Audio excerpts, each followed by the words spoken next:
So you were going to tell me about something that happened last night? It didn't happen last night. It's been happening recently that I feel like in the deconditioning process, there's sort of that space between when you're about to behave in the same way you've been behaving and that moment when you can kind of choose to behave differently. I think in Kabbalah, they call it being like the light. And so, my question that I have for you is kind of a personal question of what's the difference between being like the light and being a pushover, because that seems to be what the association that my mind is making with being like the light. And I'm sure for other people listening, it might be something different that they associate that with or that stops them from being like the light. So will you explain what being like the light even is and then help me understand the difference between Yeah. those two things? When you're speaking, what's coming to me is that we have such negative associations of most qualities because we've come from a world where, quite frankly, like we have come from what we will see as quite dark ages of humanity when we look back in a few generations' time, when our descendants look back. They're not going to necessarily think that we were like super enlightened. And, obviously everyone listening to this and people who are alive in our generation are trying our best to, but we don't come from a lineage where strength has been showed in a positive way. So then that becomes controlling, bossy, suppressive. And then kindness has also not been expressed properly. So we see that as people pleasy, actually quite manipulative in a roundabout way, kind of ingratiating, kind of not believing in your own power. So you try to glom on and make yourself likable to someone who you think has more of a chance of making you okay than yourself, the codependency that comes with that. So a lot of these words have had so much negative versions of them lumped into our understanding of these words. Like I can give you a few more. Powerful. Like how loaded does that feel to most people? How loaded does love and light feel? Especially if you've been on this path for a while and you've come through it via the sort of very old school ways, is that like at some point you had to be like, oh, it's not love and light, and it's not because it wasn't love and light, it's because the way we interpreted that because of our conditioning or the conditioning of the people that taught it to us were limited in their explanation of what it is to be love and light. And I think that is where it does get into pushover territory, especially when you are traditionally sort of more feminine or a female, is that you think that letting things slide can look the same as being a pushover. Wanting to make everyone happy becomes confused with needing to make everyone happy to like yourself. That's different than, the purest version of that is genuinely, on the whole, if you can, creating actions and choosing things that would be probably creating harmony for other people that hear it. So that means saying things in a nice way.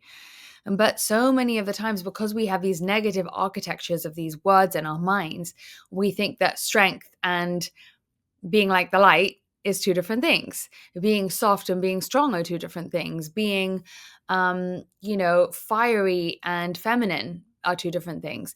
And that is all just like weird rigidity that we've created because of the evidence that we have not only seen, but also evidence that our ancestors have seen that have been passed down. And every time they get passed down in a generation, it just kind of compounds because they're passing on their genetics to you and they're passing on their lived experience to you. So you're kind of getting it double. So being like the light, when they teach that in Kabbalah and when they teach that in any modality of consciousness where this is spoken about, many, many roads lead to Rome, and they're all saying the same thing, is that the more we embody, i.e. show up as how the divine would show up in our situation, the closer we get to that, the more we become our real selves. And side note here, each of our real selves is slightly different, because someone might be here to be more, gift 46 side of the divine, and someone else is here to do more, incarnation, cross, and penetration side of the divine, which is why we are also different. But the general qualities that we associate with divinity, like forgiveness, all lovingness, all encompassing understanding, warmth, generosity of spirit, all of those things, that is an attitude, or an almost like a perfume that you can bleed into the qualities that you already have, like the gift 46 or the gift 21 or the whatever it is. Now, so when we talk about being a pushover, this is why it's so important to become your own energy reader, because what you might see on paper as someone being very combative, behind the scenes, you don't actually know that that's just the costume they're wearing to still be a pushover. I'm exaggerating slightly to make a point. To a person who has never backed down, the first time that they say, you know what, maybe I'm wrong in this situation, their conditioning, which is so used to being very squashing of other people and very bossy, is going to be like, oh my gosh, you're being a pushover right now. I can't live with myself because this is what pushovers do. And then you're going to associate that with being weak. And then you're going to associate weakness with never getting what you want, or never being likable, or insert any other things that your wounds are, right? So the quality is one thing. Then there's the meaning you assign to being that quality. And then there is the fear or the worry that you have behind what being that quality or not being that quality means for your survival, likeness, loveness, belonging, worthiness, etc. So it's never really so much about the quality. When we remove all that noise, ideally, we just want to look at the quality neutrally and say, was this the choice that made me into a better human and better expressed my natural essence into the world? And that's where that is a combination that we have to watch both sides, right? We have to become better kinds of people, and we have to become more of our real, actual individuated self. And you have to do both. There's no one without the other, especially in today's world, which is why that version of the divine is so custom to you. But the work is actually in removing the associations. And then you can really only then have eyes to see whether you're being a pushover or not, right? If a person who is used to being a pushover is asking themselves if they're a pushover, there's a strong chance they might not see it until they realize that that's no longer the way that they are being true to themselves when they're being pushed over, and they're doing it to secure what they think is other people liking them. And then all of a sudden they might realize that they're a pushover. Whereas a person who's very strong might be paranoid about being a pushover, and that's what's actually causing them to be so strong and controlling all the time.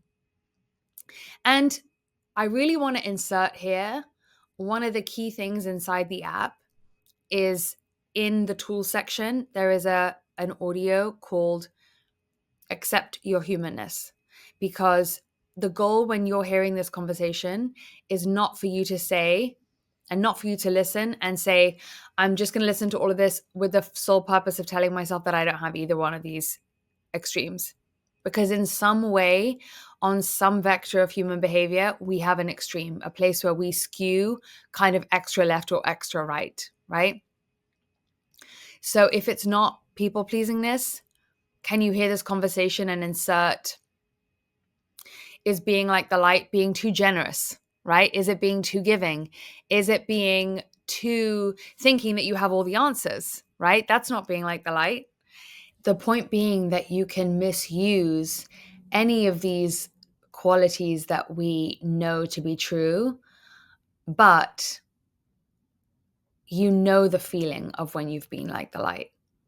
You know the feeling of when you feel like you radiated something that felt really good coming out of you, and not good from an ego place, but good from a like, wow, I'm so in awe of that kind of side of me that could potentially come out, that version of me that's potentially coming out.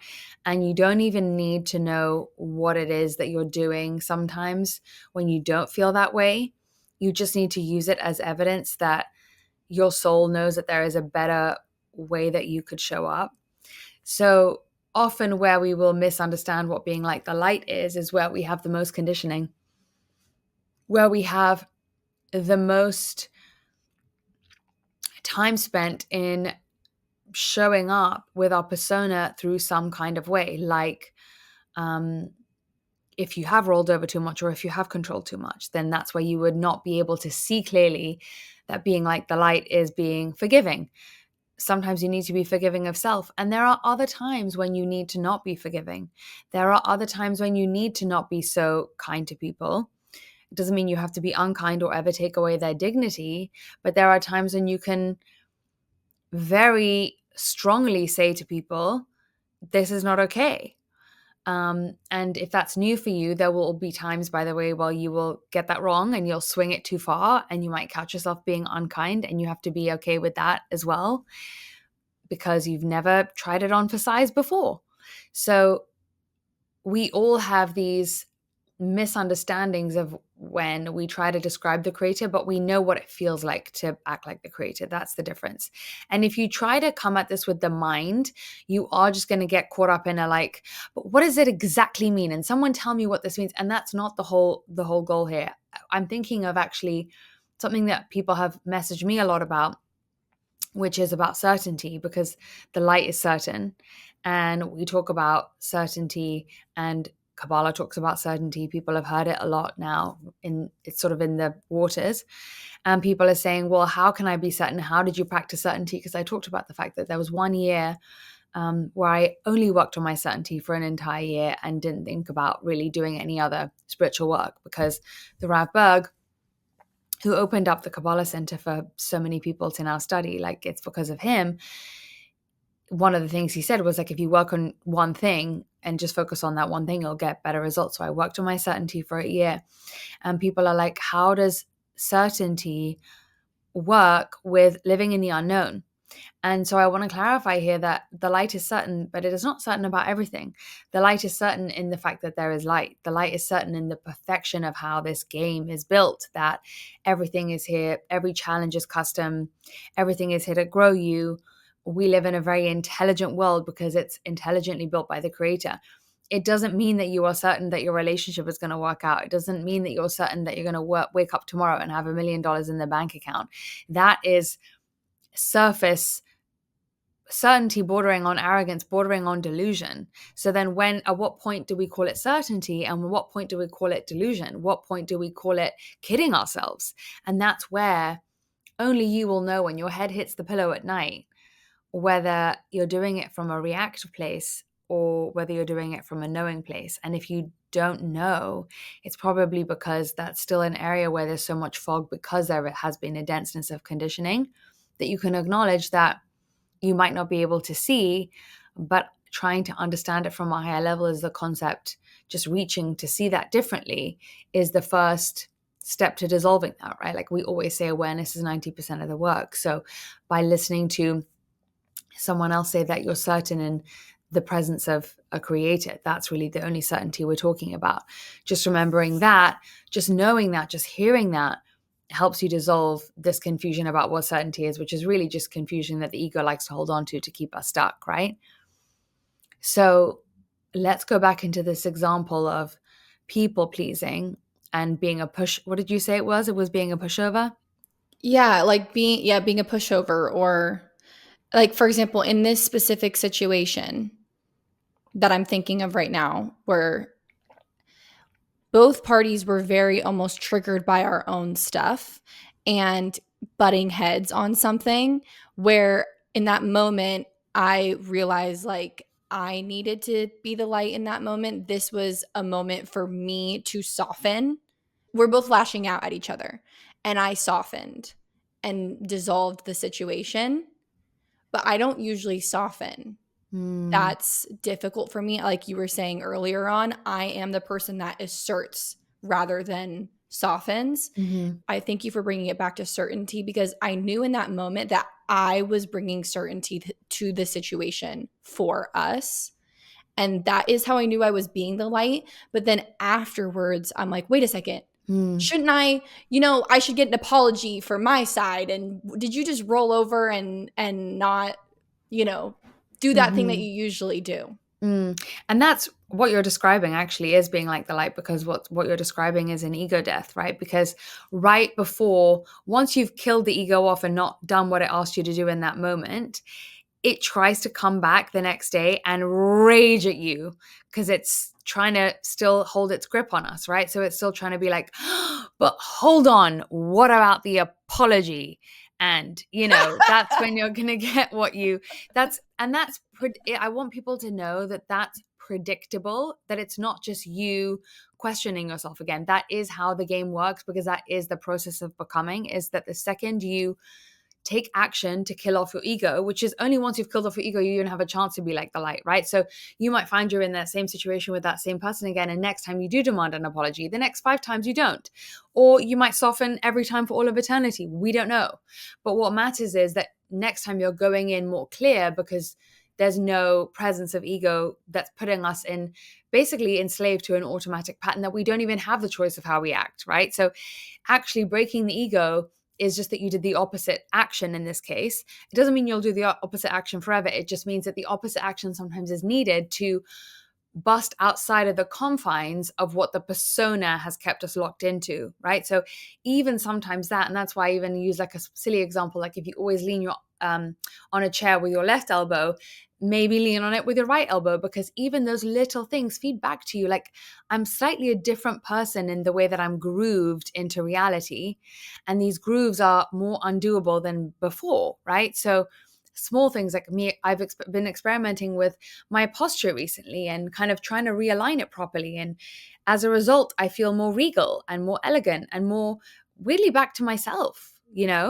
It's little things like that, up to, the most charged situations, like a point of anger or a point of contention or a trigger coming up, or you're facing your worst fears on the bathroom floor at night, right?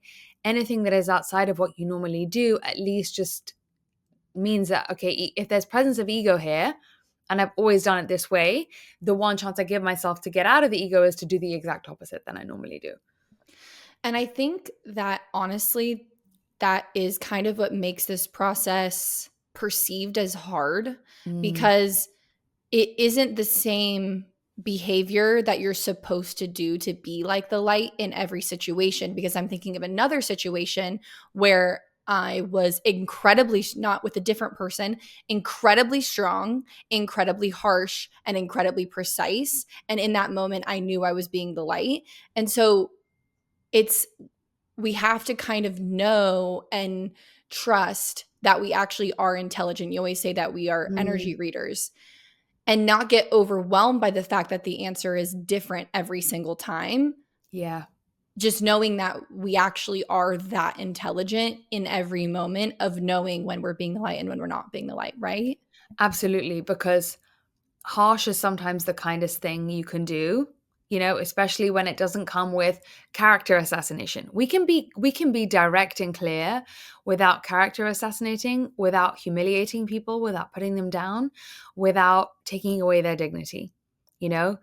So again, though, that's not something we see often in the world. And so we don't know how to do it. We are like spiritual infants learning to walk on earth in ways that people haven't before, in ways that no one has shown us before. Like, we're the first, in many ways, we get to model this in a mass level that really hasn't been mass before. So who can blame us for flubbing it slightly if there's no freaking textbook, you know? I'm wondering if you resonate with this explanation, where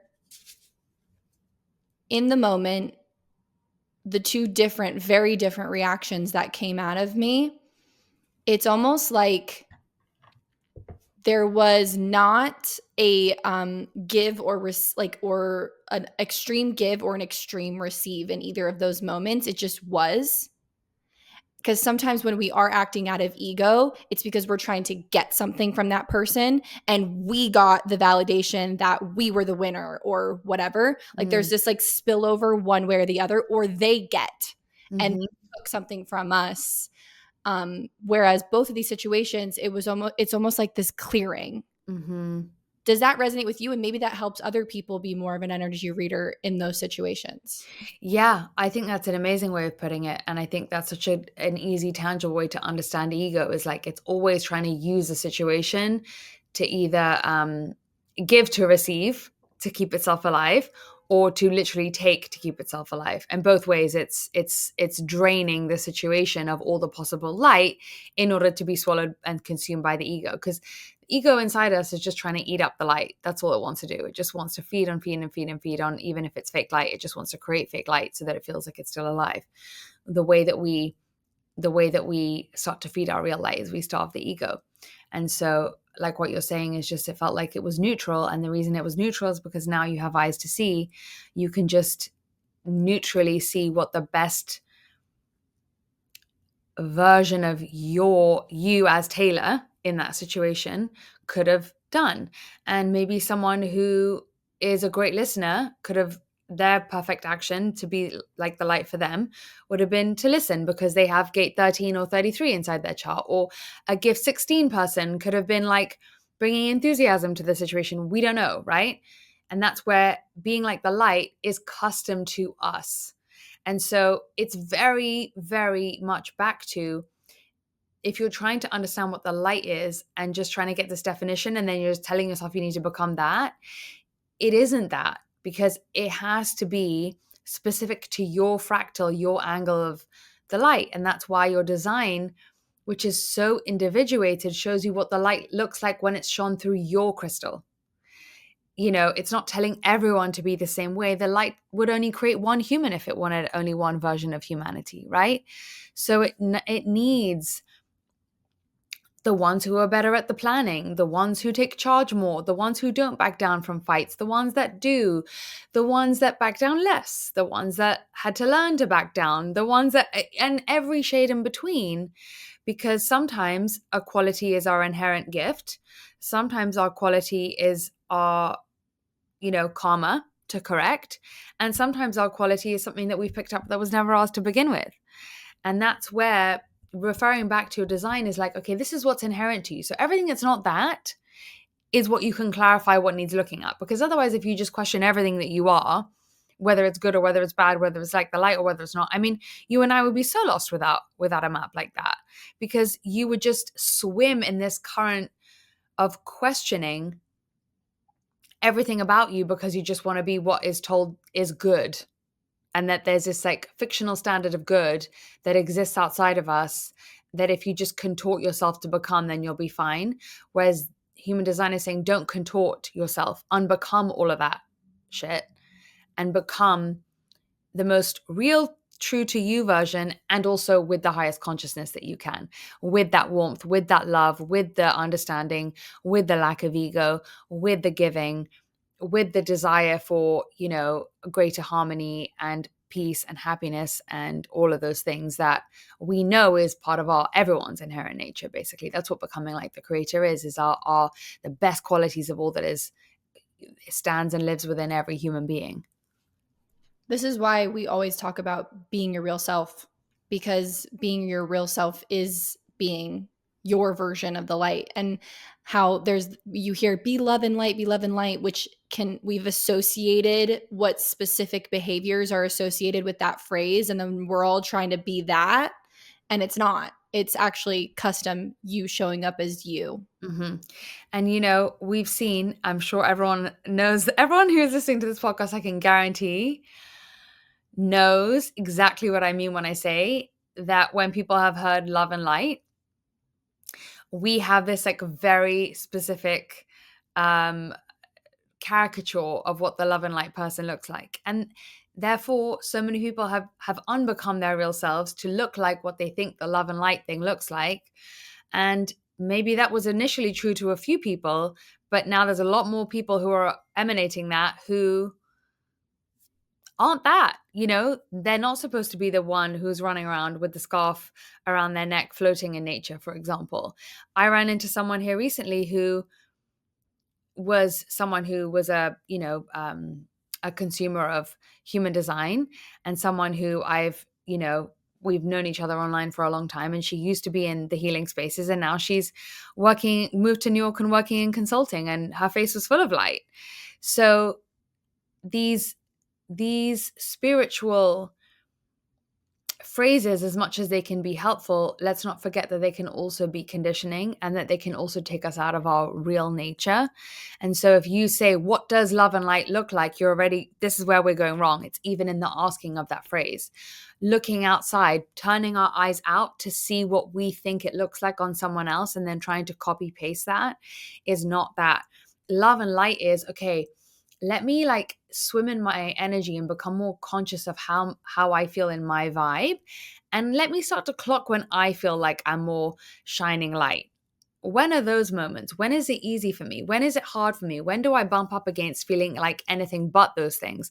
Why might I not feel like love and light in these kind of situations? How can I bring more things out of me that make me feel like I'm more love and light in those situations? You know, we need those warriors of the light, people with the gift 39 and gift 38.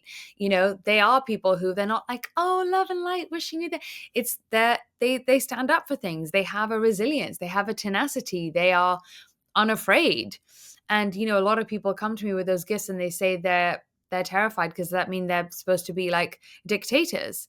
And I say, no, you've just seen too many people in history and watched too many movies of people who probably did have those gifts, or actually had wounds of not being that way, iterate it in the most negative version possible. And I say this again and again, every single human trait, every gift has a very, very negative expression of itself and a very positive expression of itself.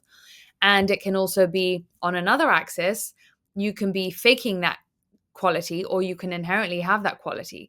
And so there's everything in the middle of, you can be conditioned to have it and cosplay it well. You can be conditioned to have it and do it really negatively. You can have it inherently and squash it out of you. You can have it inherently and bring it out of yourself negatively, or you can have it inherently and bring yourself out of it positively.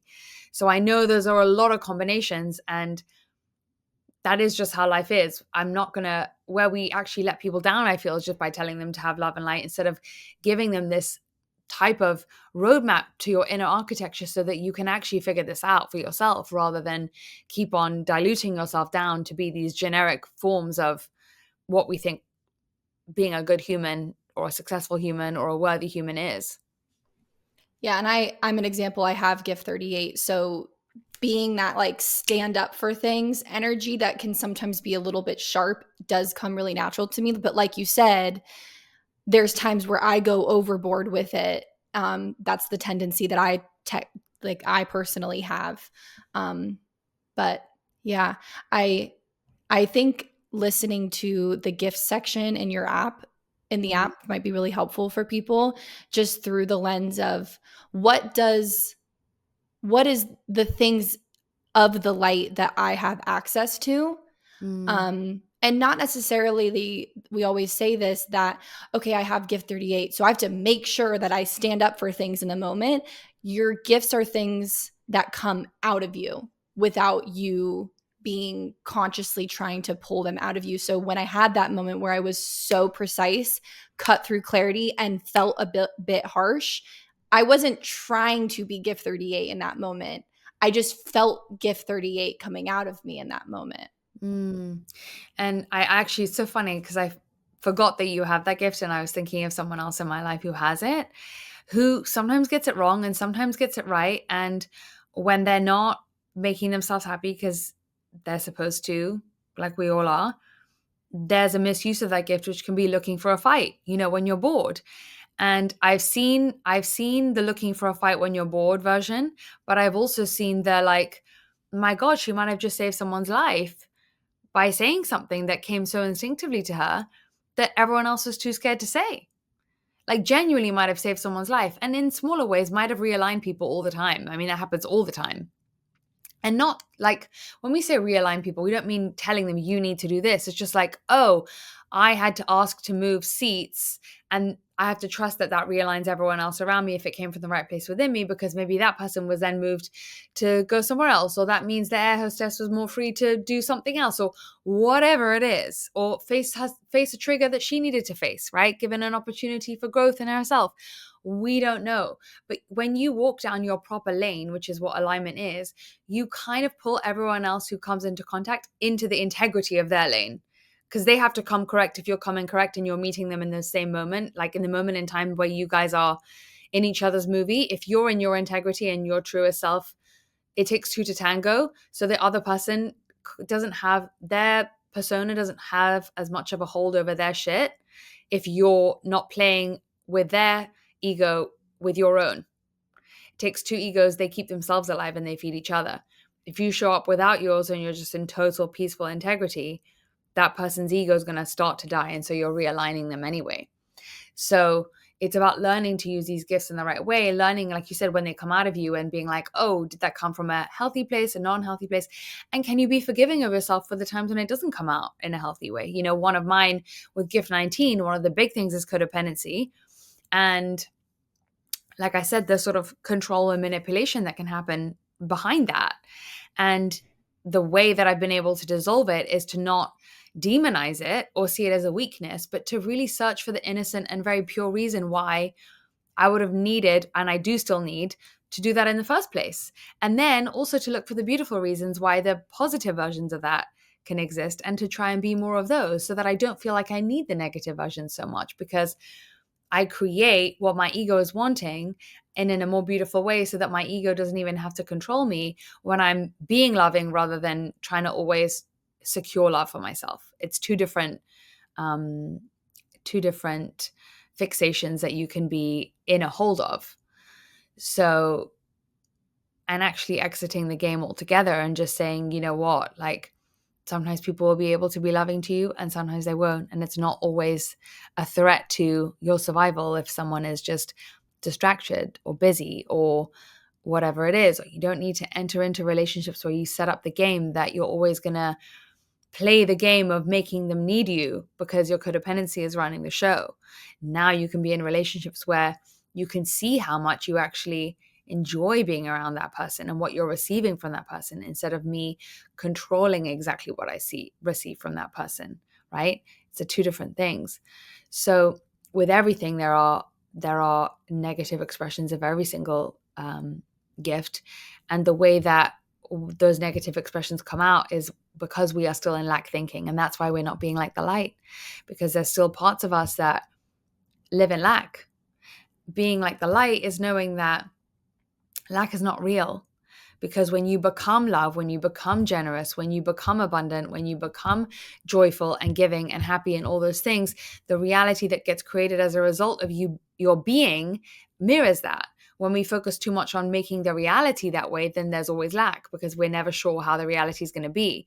But if we be the thing, then the reality can't help but match up. So then there's no need to fear lack outside of us, right? Because we control the experience that we're having. Whereas if we're living in this state of constant what if, I need to show myself this is always going to be this way, or it's going to become better, or whatever it is, we're missing out on the game that the light wants us to play, which is become. If we are focused on the becoming and we see how many unending layers of new heights we can reach as how we, the kind of person we can be, lack thoughts can't really survive when we're in love with that process, quite frankly.